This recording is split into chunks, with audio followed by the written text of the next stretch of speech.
Hey, this is Prof. Rader, and this is EDG 510, Classroom Management, Secondary Classroom Management. And I just want to take a couple of minutes to share a few things about my life. I want you to be able to do this as well and post it, but here's a PowerPoint that I'll use to kind of guide what I'm going to say. But I'm really excited about this class. I'm thankful that we're going to be able to have a few days together. But just so we can know each other a little bit more, I want to start with this verse, Proverbs 3, 5, and 6. Trust in the Lord with all your heart and lean not on your own understanding. In all ways acknowledge Him, and He shall direct your paths.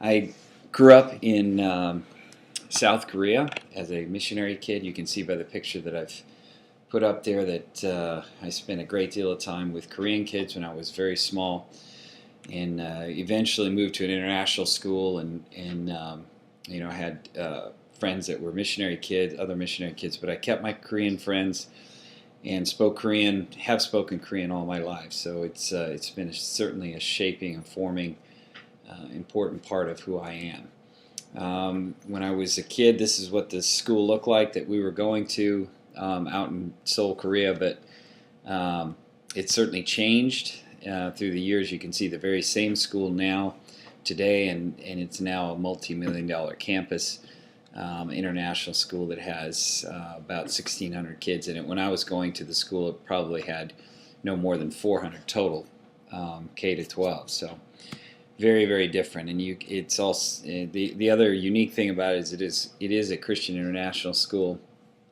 And so it runs a U.S. curriculum, and we taught there from 1987 to 2009, so well over 20 years. So I grew up in Korea and then returned as a teacher there later.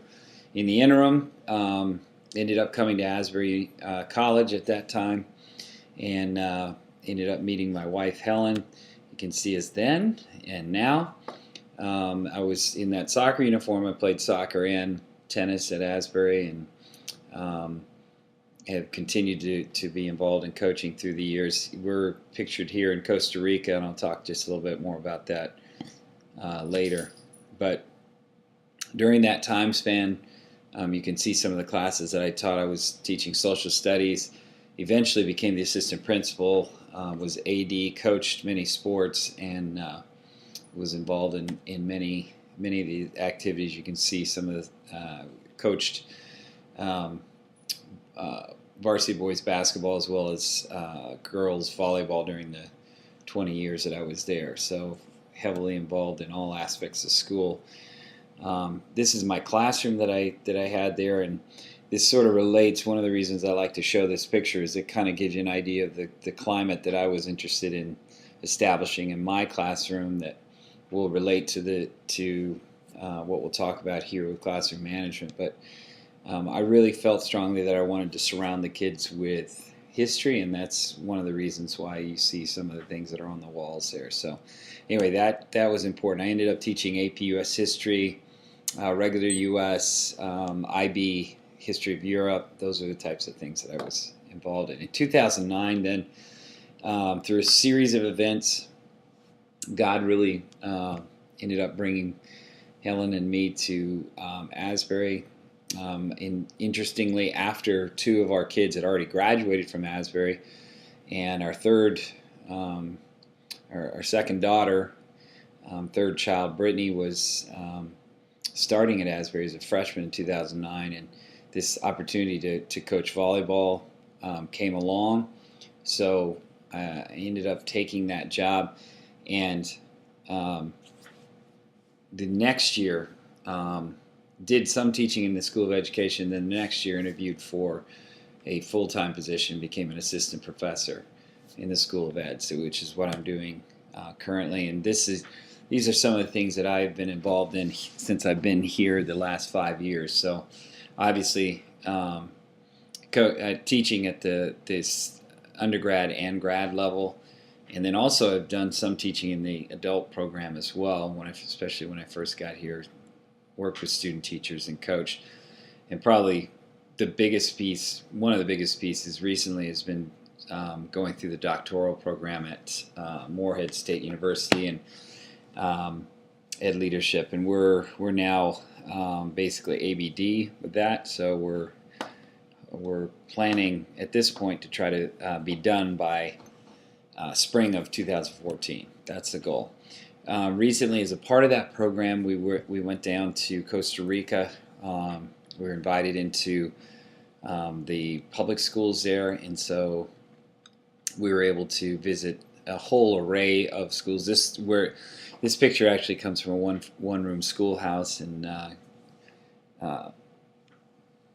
Helen speaks Spanish, so obviously that worked out well for her. I also have been coaching volleyball, as I said. I've tried to take them on various mission trips around the world. I've gone to Korea a couple of times, and then this year we'll be going to Puerto Rico. It'll be the 5th mission trip in 5 years. So it's been a great opportunity to expose the kids to what's out there. And of course, coaching my daughter has been one of the highlights. Here's the whole gang.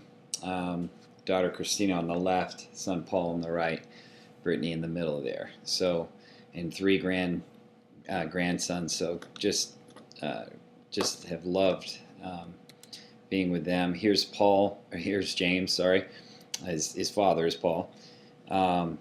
James is just 2. Moses is a little over 2, and Ephraim is 3.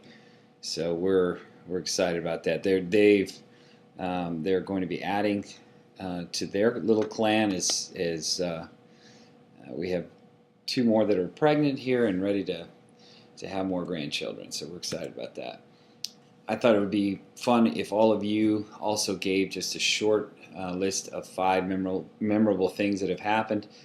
So here are my 5.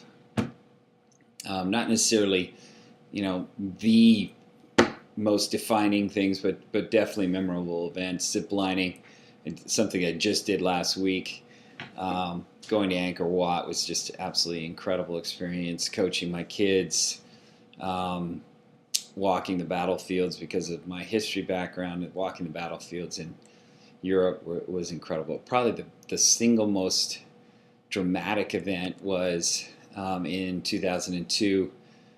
We were able to attend the game in which Korea beat Italy. Now, for most of you, that probably would not be earth-shattering, but for someone who has grown up in Korea and has really understands the Korean culture, this was an amazing event, and to be there it just gave me goosebumps. So anyway, thought that would be interesting, and I hope that you all will also do that as well. I look forward to hearing some of your stories as well, and we'll continue that exchange.